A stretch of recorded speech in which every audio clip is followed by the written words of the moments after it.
नमस्कार दोस्तों, स्वागत है आपको अपने चैनल एग्जाम हैप्पी में।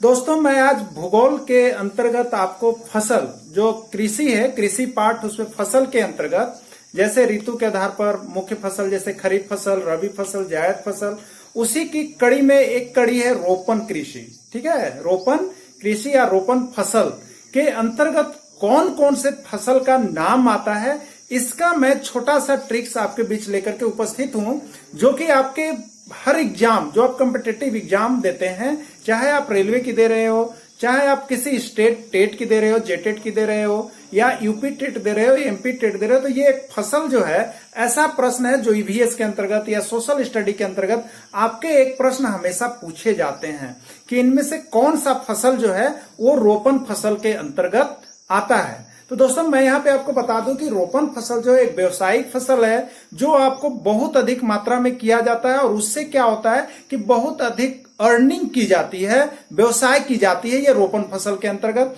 तो उसके अंतर्गत सभी फसलों को नहीं लाया गया है, कुछ मुख्य फसल का नाम जो है रोपण फसल के अंतर्गत आपको दिया जाता है। तो वो मुख्य फसल कौन सी है जो रोपण फसल के अंतर्गत आएगी, तो आप इस ट्रिक्स को देखेंगे इस वीडियो में कि रोपण फसल के अंतर्गत कौन कौन से महत्वपूर्ण फसल का जिक्र किया गया है आपके भूगोल पाठ्यक्रम के अंतर्गत, उस स्टडी के अंतर्गत। तो आज आप जानने वाले हैं रोपण कृषि के अंतर्गत आने वाले महत्वपूर्ण फसल के नाम और इससे संबंधित महत्वपूर्ण प्रश्न जो अब तक आया हुआ है। तो चलिए, आप इस वीडियो के अंत तक बने हुए रहेंगे और आज आप रोपण कृषि को जानेंगे। तो चलिए चलते हैं रोपण कृषि की ओर। तो यहाँ पर देखिए, रोपण कृषि के अंतर्गत आने वाले प्रमुख फसल कौन कौन है, उसका ट्रिक्स मैंने आपको बताने के लिए बोला है। तो दोस्तों, कुछ कुछ कहानी के माध्यम से हम लोग इस ट्रिक्स को याद कर सकते हैं। जैसे आपसे पूछेगा कि चौक कहाँ है, चौक जो कार में लगाए जाते हैं, चौक जो यहाँ पे आपका जो है कि मोटरसाइकिल में लगाए जाते हैं, तो ये कार वाली चौक जिससे स्टार्ट होती है ना, उस पर एक ट्रिक्स बनाया मैंने।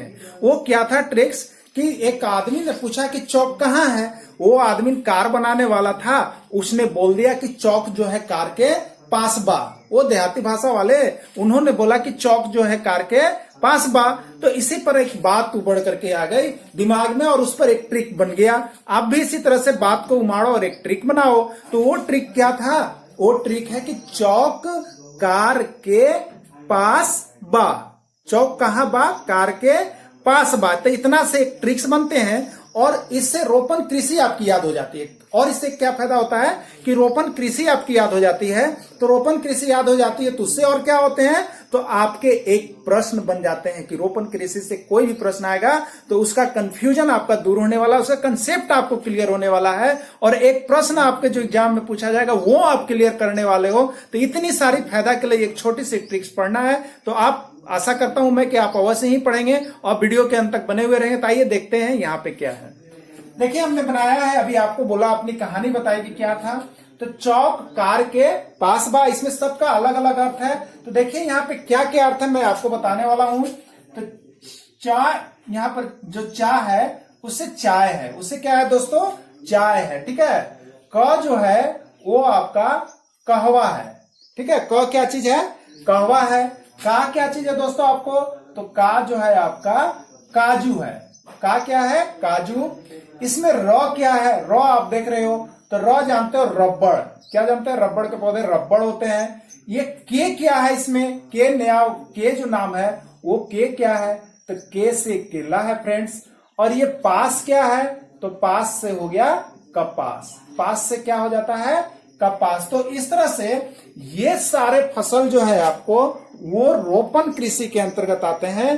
तो आपसे पूछा जाएगा कि कहवा किस प्रकार की कृषि के अंतर्गत आता है, तो आप क्या कहोगे? कहवा जो है न खरीफ है न रबी है, वो कहवा जो है आपका रोपण कृषि के अंतर्गत आता है। या आपसे प्रश्न पूछ देगा कि इनमें से कौन फसल रोपण कृषि के अंतर्गत आता है, जिसमें आपको दे देगा धान, दे देगा आपको, दे देगा गेहूं, दे देगा आपको दे देगा अरहर दे देगा, आपको उसी में दे देगा काजू दे देगा। तो आप किसको मारेंगे? काजू को मारेंगे। किसको मारेंगे?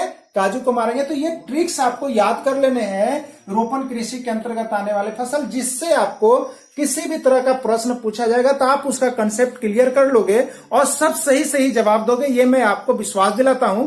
तो इस तरह से आपने रोपण कृषि के अंतर्गत आने वाले जो महत्वपूर्ण ट्रिक्स थे वो मैं आपके बीच उपस्थित कर दिया हूं। इससे संबंधित प्रश्न भी मैं आपको यहाँ पे बता दिया कि किस तरह का प्रश्न आपके एग्जाम में आते हैं। तो आप इन सारे प्रश्नों को अपने स्तर से बना लेंगे। तो आपने वीडियो के अंत तक देखा, thanks for watching this video. फिर मैं मिलूंगा आपसे नेक्स्ट वीडियो के साथ, तब तक के लिए जय हिंद, जय भारत।